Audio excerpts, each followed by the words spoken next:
मेरा बिलीव है कि आप जो वर्ड सुनेंगे आपकी लाइफ सेम नहीं होगी। तो आज से एक टीचिंग की शुरुआत मैं आपके लिए कर रहा हूं।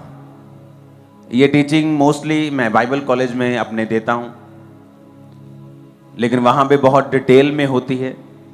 तो थर्सडे मैं वो ही देने की कोशिश करूंगा, लेकिन चाहे हम उतनी डिटेल में ना जा सकें, लेकिन वो इतना होगा कि आपकी लाइफ जरूर बदल जाए। हमें ये समझने की जरूरत है कि जो कुछ आपको चाहिए वो सारा कुछ इस पवित्र बाइबल में मौजूद है। आपको स्पिरिचुअल तरक्की चाहिए, आपको फिजिकल हीलिंग चाहिए, आपको फाइनेंशियल बरकत चाहिए, आपको फैमिली की ब्लेसिंग चाहिए, वो सारा कुछ बाइबल में मौजूद है। लेकिन उसको प्रैक्टिकली अपनी लाइफ में लागू कैसे करना है और उसका फायदा कैसे लेना है, वो बहुत से क्रिश्चियंस को मालूम नहीं है। क्योंकि जो कुछ परमेश्वर ने उनके लिए अवेलेबल किया है उसका वो फायदा नहीं उठा रहे, और वही संघर्ष जो अन्य जातियों की लाइफ में है वही संघर्ष क्रिश्चियन लोगों की लाइफ में भी है। क्योंकि उनको लगता है कि वो भी संघर्ष कर रहा है और मैं भी संघर्ष कर रहा हूं, क्योंकि हमारा देश, हमारा मोहल्ला एक ही है, हमारा प्रोफेशन एक ही है। क्योंकि देश की इकोनॉमी खराब है, फलाने देश की आज मंदी चल रही है, अमेरिका में मंदी चल रही है, तो इस अमेरिका में मंदी चल रही है क्योंकि मेरे देश में मंदी चल रही है, इसलिए मेरे सामने वाले बंदे का भी वही प्रोफेशन है, वही बिजनेस है, मेरा भी वही है, हम दोनों में मंदी चल रही है। लेकिन वचन क्या कहता है? अगर आप बाइबल को ध्यान से पढ़े तो वचन कहता है कि जब अब्राहम के समय में मंदी पड़ी, इसहाक के समय में मंदी पड़ी, तो वचन कहता है अब्राहम और इसहाक 100 गुना फलों को लेके आए, वहां की सरकारों से भी अधिक वो अमीर हो गए और ब्लेस्ड हो गए, और उन फैमिन का, अकाल का और मंदी का उनके जीवन और उनके परिवार के ऊपर 1% भी फर्क नहीं था। रीजन क्या था? अगर आप इन व्यक्तियों को ध्यान से पढ़े तो रीजन ये था कि ये व्यक्ति परमेश्वर के वचन को अच्छी रीति के साथ जानते थे और समझते थे, और ये परमेश्वर के वचनों के साथ जुड़े हुए थे। हालेलुया। जब आप वचन के साथ ज्यादा समय बिताने लगते हैं तो परमेश्वर देखता है कि ये मेरे लिखे हुए वचनों के साथ बहुत समय बिता रहा है। तो आप नोटिस करेंगे जो लोग बाइबल ज्यादा पढ़ते हैं उनको दर्शन भी ज्यादा आने शुरू होते हैं, सपने उनके चेंज होना शुरू जब आप बाइबल पढ़ने लगते हैं। क्योंकि लिखित वचन को पढ़ने से आपका जो आत्मिक एटमॉस्फेयर है आपकी लाइफ का, वो चेंज होना शुरू हो जाता है। आप अपनी सोल को फीड करना शुरू कर देते हैं। कई बार जब कुछ दिनों तक आप खाते नहीं, आपकी बॉडी में एक बेचैनी फील होती है, आपको कमजोरी फील होती है, क्योंकि आपने बहुत दिनों से खाया नहीं, या आपने मिस कर दिया, आप बिजी हो गए। और उसी तरह से आत्मा की जो सोल है, जो आपकी स्पिरिट है, उसका खाना बाइबल है। कई बार आप बिजी हो गए और आपने बाइबल पढ़नी बंद कर दी, आप देखेंगे कि आपकी आत्मा में, सोल में एक अजीब सी बेचैनी होती है। जब आपकी जो सोल है, आपकी स्पिरिट है, उसका खाना वचन है, प्रेयर नहीं है, फास्टिंग नहीं है, वचन उसका खाना है। जब आप वचन को नहीं खाते, उसको फीड नहीं करते, एक अजीब सी बेचैनी आपकी लाइफ में रहती है। दूसरा, आप प्रभु से डिस्कनेक्टेड रहते हैं। जब आप बाइबल को नहीं पढ़ते हैं तो होता क्या है कि जो अगुवाई परमेश्वर ने आपको देनी होती है, और एक संतुष्टि जो शरीर की होती है, जैसे जब आप अच्छी तरह से डाइट को फॉलो करते हैं, आपका शरीर जब हेल्थी फील करता है, आपको अंदर से एक संतुष्टि फील होती है कि आज मैं बहुत हेल्थी फील कर रहा हूं। उसी तरह से आपकी स्पिरिट जब हेल्थी फील करती है और संतुष्ट और कंटेंट फील करती है, फिर वो एक्यूरेट पोजीशन में होती है कि वो परमेश्वर की बात को सुन सके। और जब आप परमेश्वर की बात को सुन के चलते हैं, जो मसले आपके सामने ही होते हैं, कई बार सॉल्यूशन आपके सामने होता है। वचन क्या कहता है? वचन कहता है कि जब अब्राहम ने हाजिरा को अपने आप वहां से निकाल दिया अपने घर से सारा के कहने पर, तो सारा और उसका बेटा जब जा रहे थे, हाजिरा रोने लगी। हाजिरा और उसका बेटा जब जा रहे थे तो वो रोने लगी, और परमेश्वर ने, दूत ने प्रकट होकर उसके बोला कि परमेश्वर ने तेरे रोने को नहीं परमेश्वर सुनता। इसलिए नहीं कि वो रो रही थी, प्रभु का दूत प्रकट हो गया, उसने कहा तेरे बेटे की प्रार्थना सुनिए। बेटे को प्रार्थना करनी कहां से आती थी? क्योंकि वो अब्राहम के साथ रहता था। आप नोटिस करेंगे एक व्यक्ति जो इतना अच्छे कैरेक्टर का या इतना अच्छा व्यक्ति नहीं है, लेकिन जब वो धर्मी लोगों के साथ रहना शुरू होता है, उस पर भी मसा आ जाता है, चाहे वो इतना कैरेक्टर का अच्छा नहीं है। मसा फिर भी उसकी लाइफ में एंटर करना शुरू करता है। बाइबल कहती है शाऊल जब अभिषेक होकर शमूएल से वापस जा रहा था तो वचन कहता है कि जब नबियों का दल उससे मिला तो शाऊल भी नबूवत करने लगा। तो कहावत चली कि शाऊल भी नबियों में से है, नबियों का है। तो इसका मतलब जो संगति होती है वो आपके ऊपर इफेक्ट करती है। तो वचन कहता है कि जब उसका बेटा प्रार्थना करने लगा, क्योंकि उसने अब्राहम के साथ रह के सीखा हुआ था, तो प्रार्थना परमेश्वर ने सुनी और परमेश्वर ने आकर उसकी मां के दूध को भेजा और उसकी मां की आंखों को खोला। कौन सी आंखों को? लिखा उसकी आंखों को खोला, क्योंकि रोटी और पानी खत्म हो गए थे, कि परमेश्वर ने उसकी आंखों को खोला और उसको एक कुआं दिखा। वो कुआं तो पहले भी वहां मौजूद था, ऐसा तो नहीं था कि कुआं तब परमेश्वर ने नया पैदा कर दिया। सोल्यूशन वहीं पे था, जिंदगी वहीं पे थी, लेकिन वो उस जिंदगी तक वो पहुंच नहीं पा रही थी। उसका रीजन ये था कि उसकी आंखें बंद थी। आंखें बंद होने का कारण यह था कि परमेश्वर को पुकारा नहीं गया था। और उसके बेटे ने जब प्रभु को पुकारा, जब परमेश्वर को अपनी लाइफ में इनवाइट किया, कैसे इनवाइट करते हैं आप? प्रार्थना से। कैसे इनवाइट करते हैं? वचन के साथ जुड़ के।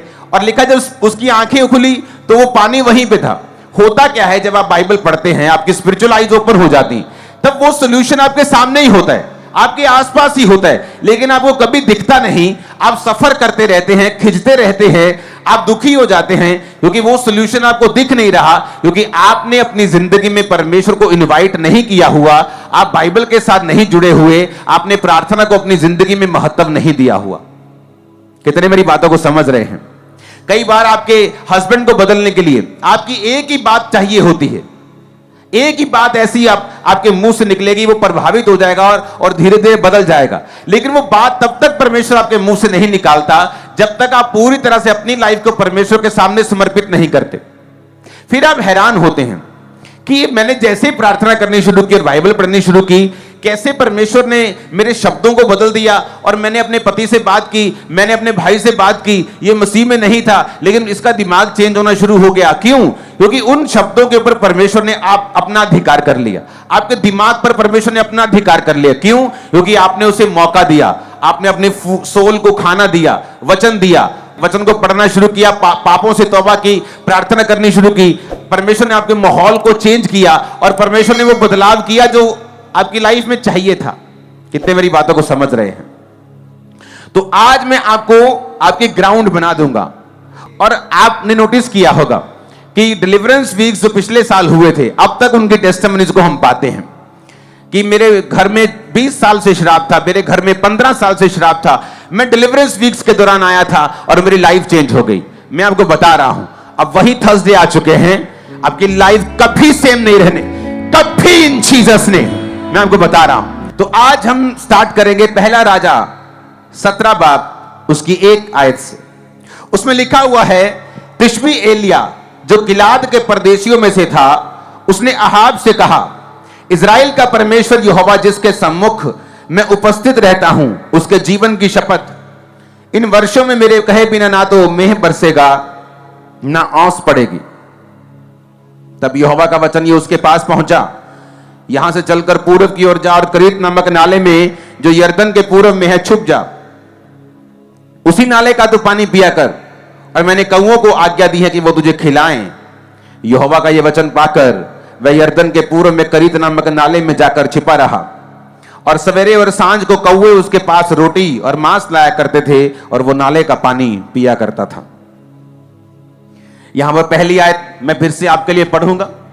उसमें लिखा है तिशबी एलिया।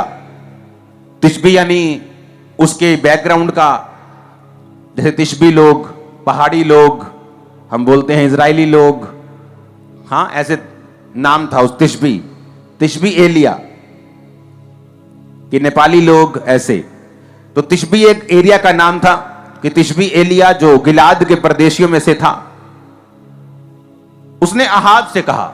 सीधी एंट्री होती है एलिया अहाब, यानी एक प्रभु का दास, दूसरा उस देश का राजा, इज़राइल का राजा और परमेश्वर का नबी। इधर प्रभु का नबी खड़ा है, इधर इज़राइल का राजा खड़ा है। पहला राजा 17 से पहले एलिया का जिक्र कहीं नहीं आता। जैसे मैं बाइबल कॉलेज में पढ़ाता हूं कि हम ऐसे जनों को पढ़ेंगे बाइबल में जिनसे परमेश्वर ने डायरेक्ट बात की है, बोलकर, कि ऐसे ऐसे कौन कौन से जन हैं जिनसे परमेश्वर ने डायरेक्ट बोलकर बात की है। तो बात तो परमेश्वर ने कैन से भी की है, जिसने अपने भाई को मार दिया था। लेकिन हम उन लोगों को पढ़ेंगे जिन लोगों से परमेश्वर ने। आप सभी को जेएमसी की दोस्तों, मेरा नाम है रोहित कुमार। आप देख रहे हैं द इशू इंस्पायर चैनल में आप सभी का स्वागत करता हूं। दोस्तों, आप सभी लोगों के बीच में लेके आ चुका हूं अंकुर नरूला जी की एक और सामर्थ्य से भरी प्रार्थनाएं। दोस्तों, आपने वीडियो के पहले देखा होगा अंकुर नरूला जी की प्रार्थनाएं, जो कि सामर्थ्य से भरी होती हैं, और जितने मसीह समाज के लोग विश्वास के साथ उनकी प्रार्थनाओं को सुनते हैं तो प्रभु उनके जीवन में सारी समस्याओं को और सारी प्रॉब्लमों को दूर करता है और उनको बहुत सारी समस्याओं से बचाता है। आज काफ़ी लोगों के जीवन में काफ़ी संकटें आई होंगी, लेकिन मेरे प्यों पर प्रभु कहता है कि विश्वास रखना सीखो, अपने अंदर धीरज रखना सीखो। प्रभु कहता है कि तुम्हारे जीवन में कभी भी कोई प्रॉब्लम, कभी भी कोई दिक्कत या कभी भी कोई मुसीबत नहीं आने देगा। वो आपको आज़ाद करेगा। वो आपके जीवन में बहुत सारी समस्याएं जो आ रही हैं, उन सब चीज़ों से तुम्हारे बंधनों को तोड़ देगा। तो चलिए दोस्तों, मैं आप सभी लोगों के बीच में कुछ ऐसे वचन लेके आया हूँ कि जिन वचनों को अगर आप तन और मन से सुनते हैं तो प्रभु आपके जीवन से सारे दुख और तकलीफ़ों को और सारी मुसीबतों को दूर कर देगा। तो चलिए दोस्तों, सबसे पहले मैं पढ़ने जा रहा हूँ। यहाँ पर लिखा है, परमेश्वर का वचन कहता है, कुरिन्थियों की पुस्तक अध्याय 13 से 13 में लिखा हुआ है। यहाँ पे पढ़ते हैं, परमेश्वर का वचन कहता है, यीशु ने प्रेम को सबसे महत्वपूर्ण गुण बताया है। यीशु जो हैं, यानी कि जो सर्वशक्तिमान परमेश्वर हैं, उन्होंने प्रेम को क्या बताया है, एक बहुत ही महत्वपूर्ण गुण बताया है। और परमेश्वर कहता है कि हमें अपने जीवन में हमेशा प्रेम की भावना को प्राथमिकता देनी चाहिए, क्योंकि प्रेम ही परमेश्वर का मुख्य रूप है। और परमेश्वर कहता है कि मुझे खाओ और मुझे पियो और तुम जीवित रहो। परमेश्वर का वचन कहता है, यूहन्ना की पुस्तक अध्याय 6 से 35 में लिखा हुआ है। परमेश्वर का वचन कहता है, यीशु ने अपने शरीर और रक्त के माध्यम से जीवन देने का वचन दिया है और हमें हमेशा उनके शब्दों और उनकी उपस्थितियों को अपने जीवन में स्वीकार करना चाहिए, क्योंकि वही हमारी आत्मा को जीवित रखते हैं, वही हमारे जीवन को आज़ाद करते हैं, वही हमारे जीवन में जितनी भी समस्याएं आती हैं, जितनी भी प्रॉब्लमें आती हैं, वही हमारे जीवन में दूर करता है। बस हमें विश्वास रखना है, प्रभु के वचन के तहत चलना है। प्रभु हमारे जीवन के सारे दुख और तकलीफ़ों को दूर करेगा। और परमेश्वर का वचन यहाँ पे कहता है, मत्ती की पुस्तक अध्याय 5 से 12 में लिखा हुआ है। यहाँ पर पढ़ते हैं, जो तुम्हें दुख और कष्ट मिलते हैं परमेश्वर कहता है कि वो मेरे कारण मिलते हैं, तो सुख, परमेश्वर कहता तो सुख हो क्योंकि तुम्हारे लिए स्वर्ग में बड़ा इनाम रखा है।